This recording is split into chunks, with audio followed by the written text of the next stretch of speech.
ತಮ್ಮದೇ ಭಾವನೆಗಳನ್ನು ಅದುಮಿ ಇಟ್ಕೊಂಡಿದ್ದಾರೆ. ಸತೀಶ್ ಜಾರಕಿಹೊಳಿ ಹೇಳ್ತಾರೆ, ಹೌದು ಪಕ್ಷದಲ್ಲಿ ಗೊಂದಲ ಇದೆ, ಆದಷ್ಟು ಬೇಗ ಗೊಂದಲ ಪರಿಹಾರ ಆಗುತ್ತೆ.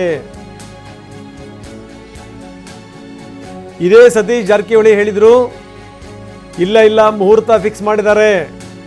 ಅಂದರೆ ಅವ್ರು ಹೇಳಿದ್ದು ಇವತ್ತು ಮುಹೂರ್ತ ಫಿಕ್ಸ್ ಆಗಿದೆ ಅನ್ನುವಂಥ ಮಾತನ್ನು ಹೇಳಿದರು. ಅದೇ ನಾಯಕರೀಗ ಮತ್ತೆ ಹೇಳ್ತಾ ಇದ್ದಾರೆ, ಸತೀಶ್ ಹೌದು ಗೊಂದಲ ಇದೆ, ಆದರೆ ಗೊಂದಲವನ್ನು ಬಹಳ ಬೇಗ ಹೈಕಮಾಂಡ್ ನಿವಾರಿಸುತ್ತೆ ಅಂತ. ಬನ್ನಿ ನಮ್ಮ ಪ್ರತಿನಿಧಿ ಜೊತೆಗೆ ಮಾತಾಡಿದ್ದಾರೆ ಸತೀಶ್, ಏನು ಹೇಳ್ತಾರೆ ನೋಡೋಣ. ನಮ್ಮ ಜೊತೆ ಮಾತನಾಡೋದಕ್ಕೆ ಸತೀಶ್ ಜಾರಕಿಹೊಳಿ ಅವರು ಕೂಡ ಈಗ ಜಾಯ್ನ್ ಆಗ್ತಾ ಇದ್ದಾರೆ ದೆಹಲಿಯಲ್ಲಿ. ಸತೀಶ್ ಅವರೀಗ ಸರ್ಚ್ ಬಗ್ಗೆ ಈಗ ತಾನೇ ದೊಡ್ಡ ಚರ್ಚೆ ನಡೀತಾ ಇದೆ. ಬಹುಶಃ ಪವರ್ ಪಾಲಿಟಿಕ್ಸ್ ತುಂಬ ಜೋರಾಗಿ ನಡೀತಾ ಇದೆ. ಇವತ್ತು ಆ ಎಲ್ಲ ಗೊಂದಲಕ್ಕೆ ತೆರೆ ಬೀಳುವಂಥ ಸಾಧ್ಯತೆ ಇದೆಯಾ? ಒಂದೇ ಒಂದು ಪ್ರಶ್ನೆ ಜನ ನಿರೀಕ್ಷೆ ಮಾಡ್ತಾ ಇರುವಂಥದ್ದು ಉತ್ತರ ಅಂದರೆ, ಈ ನಾಯಕತ್ವ ಗೊಂದಲಕ್ಕೆ ಇವತ್ತು ತೆರೆ ಬೀಳುತ್ತಾ ಅಂತ. ಆಗ್ಬೋದು, ಎಲ್ಲರದ್ದು ಆಸೆ ಅದೇ ಇದೆ. ನಮ್ಮ ಪಾರ್ಟಿ ವರ್ಕರು, ಗೌರ್ಮೆಂಟು 6 ತಿಂಗಳಿಂದ ಗೊಂದಲ ಇದೆ ನಮ್ಮ ಪಕ್ಷದಲ್ಲಿ. ನಾವು ಸಾಕಷ್ಟು ಸರಿ ಹೇಳಿದ್ದೀವಿ, ಭಾಳ ಜನ ಮುಖಂಡರು ಹೇಳಿದ್ದಾರೆ. ಸೊ ಬಹುಶಃ ಪ್ರಾರಂಭ ಆಗಿದೆ, ಇವತ್ತು ಮುಗಿತು ಗೊತ್ತಿಲ್ಲ, ಆದರೂ ಕೂಡ ಒಂದು ಪ್ರಾರಂಭ ಆಗಿದೆ ಚರ್ಚೆ. ಇವತ್ತು ಮುಗಿಬೋದು, ನಾಳೆ ಮುಗಿಬೋದು, ನಾಡ್ದು ಮುಗಿಬೋದು, ಆದರೆ ಒಟ್ಟಾರೆ ಬೇಗ ಮುಗಿತು ಅಂತ ಆಸೆ ಇದೆ ನಮಗೆ. ಸರ್, ನೀವು ಕೂಡ ದೆಹಲಿಗೆ ಬಂದಿದ್ದೀರಿ. ಪಕ್ಷದ ಬುಲಾವ್ ಮೇರೆಗೆ ಬಂದಿರೋದು ಅಥವಾ ಮುಖ್ಯಮಂತ್ರಿಗಳ ಬುಲಾವ್ ಮೇರೆಗೆ ಬಂದಿರೋದಾ? ತಮ್ಮ ರಾಜಕಾರಣ ಯಾವ ರೀತಿ ಸಾಗ್ತಾರೆ ಸರ್? ಯಾಕೆಂದರೆ ನಿಮ್ಮ ರಾಜಕಾರಣದ ಹತ್ರ ಕೂಡ ಎಲ್ಲರ ಚಿತ್ತ ಇದೆ. ಯಾಕೆಂದರೆ KPCC ಅಧ್ಯಕ್ಷ ಸ್ಥಾನದಲ್ಲಿ ನಿಮ್ಮ ಹೆಸರು ಕೂಡ ಕೇಳಿಬರ್ತಾರೆ, ನಿಮಗೂ ಕೂಡ ನಿರೀಕ್ಷೆ ಇದೆ. ನೀವು ಇಲ್ಲಿ ಬರೋದಕ್ಕೆ ಹೈಕಮಾಂಡ್ ಏನಾದ್ರು ಕರೆ ಮಾಡಿದ್ರು ಸರ್? ಇಲ್ಲ, ಹೈಕಮಾಂಡ್ ಯಾವುದು ಕರೆ ಮಾಡಿಲ್ಲ. ಯಾವ ಮುಖ್ಯಮಂತ್ರಿ ಜೊತೆ ಬಂದಿವಿ ಅಷ್ಟೇ. ಹೈಕಮಾಂಡ್ ಮುಖ್ಯಮಂತ್ರಿಗಳ ಜೊತೆಗೆ ಮಾತನಾಡ್ರೆ ಸರ್, ಏನು ಸಲಹೆ ಕೊಟ್ರಿ ಆಗು ಹೋಗುಗಳ ಬಗ್ಗೆ? ಸಲಹೆ ಏನು ಕೊಟ್ಟಿಲ್ಲ, ನೋಡೋದು ಇನ್ನೂ ಚರ್ಚೆ ಪ್ರಾರಂಭ ಆಗಿಲ್ಲ. ಯಾವ ಚರ್ಚೆ ಪ್ರಾರಂಭ ಆಗ್ತದೆ ಕಾಂಗ್ರೆಸ್ ಆಫೀಸಲ್ಲಿ ಗೊತ್ತಿಲ್ಲ.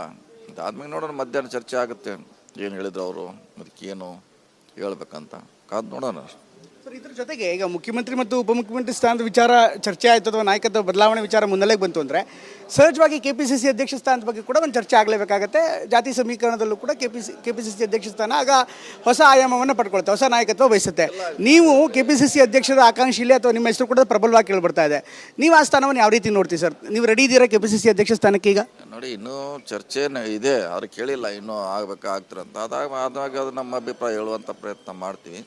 ಸೊ ಇದು ನಾಯಕತ್ವ ಜೊತೆಗೆ ಮಂತ್ರಿಮಂಡಲ ಇದೆ, PCC ಇದೆ. ಸೊ ನಮ್ಮ ಕಾರ್ಯಕರ್ತರಿಗೆ ಸ್ಥಾನ ಮಾಡಿಕೊಡ್ತಿದೆ, ಭಾಳಷ್ಟು ಇದೆ. ಇದರಲ್ಲಿ ಒಂದು ಬಗೆಹರಿದ್ರೆ ಎಲ್ಲ ಬಗೆಹರ್ತದೆ.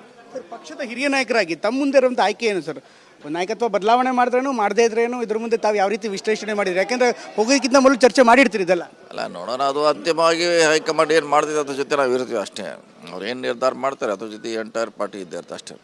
ಸರ್, ಕೊನೆಯದಾಗಿ ನೀವು ಮತ್ತು ಮುಖ್ಯಮಂತ್ರಿಗಳು ಎಲ್ಲರೂ ಇಲ್ಲೇ ಇರ್ತೀರಾ ಇನ್ನು ಕೆಲ ದಿನಗಳ ಕಾಲ? ಆದರೆ ಯಾವ ರೀತಿ ಪ್ಲ್ಯಾನ್ ಆಗ್ತಾ ಇದೆ ಸರ್? ಗೊತ್ತಿಲ್ಲ, ಮಧ್ಯಾಹ್ನ ಮೇಲೆ ಅವ್ರು ಹೋಗಿ ಬಂದಮೇಲೆ ಅದ್ರ ಬಗ್ಗೆ ಸ್ವರೂಪ ಗೊತ್ತಾಗೋದು, ನಂತರ ಡಿಸಿಷನ್ ಮಾಡ್ತೀವಿ.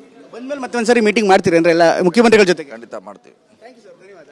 ಇದಿಷ್ಟು ಸಚಿವರಾದಂಥ ಸತೀಶ್ ಜಾರಕಿಹೊಳಿ ಅವರು ಹೇಳ್ತಾ ಇರುವಂಥ ಮತ್ತು ಕ್ಯಾಮ್ರಾಮ್ಯಾನ್ ಮಂಜುನಾಥ್ ಜೊತೆ ಪ್ರಮೋದ್, TV9 ಡೆಲ್ಲಿ.